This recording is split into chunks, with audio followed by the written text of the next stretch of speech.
I'll never forget the eerie night when I took a late delivery just as my shift was ending. The pizza place was closing, and I was looking forward to heading home.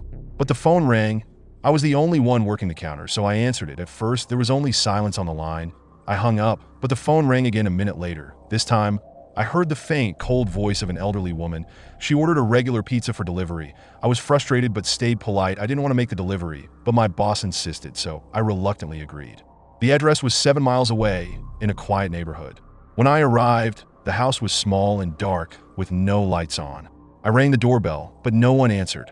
Just as I was about to leave, I noticed someone standing by the window. It was an old woman, staring at me blankly. I called out, saying I had her pizza. Her expression didn't change.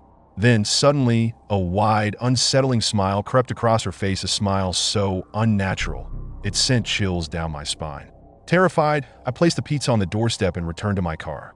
As I started the car, I glanced to my right. She was standing right outside my passenger window, still smiling that disturbing smile. I floored it and sped away without looking back. My boss never sent me on late-night deliveries again. The man in the patio.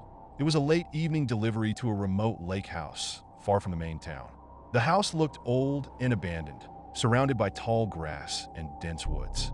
When I knocked on the door, I heard footsteps approaching, but no one answered. Instead, a deep, gruff voice told me to bring the pizza to the backyard. Something felt off, but I didn't want trouble with my boss for not completing the delivery.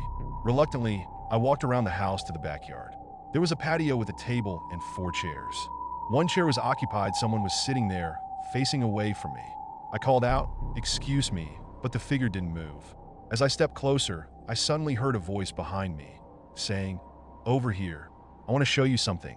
I turned to see a man peeking around the corner of the house, his face twisted in a sinister grin. Panic took over, and I bolted back to my car without even looking at the person in the chair. Later, I called the police. They told me the house had been abandoned for years, with no signs of anyone living there. I quit the job shortly after that, haunted by what could have happened if I had stayed. The stranger in the back seat. This happened during a late-night delivery in a rural area. The road was foggy and surrounded by dense woods. Suddenly, a man jumped out in front of my car. I slammed on the brakes, but it was too late. I hit him. Panicked, I got out to check on him. He was lying still by my car tire, wearing a black hoodie. Then, from the woods, I heard a scream for help. Unsure of what to do, I decided to investigate the scream. I wandered into the woods, calling out, but it was eerily silent. Then, I noticed a shadowy figure hiding behind a tree, watching me. My instincts kicked in, and I sprinted back to my car. When I got there, the man I had hit was gone. Shaken, I continued the delivery.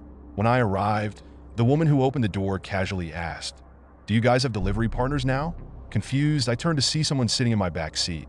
Terrified, I used the woman's phone to call the police. By the time they arrived, the person in my car had vanished, but they found a blood-stained knife on the floor.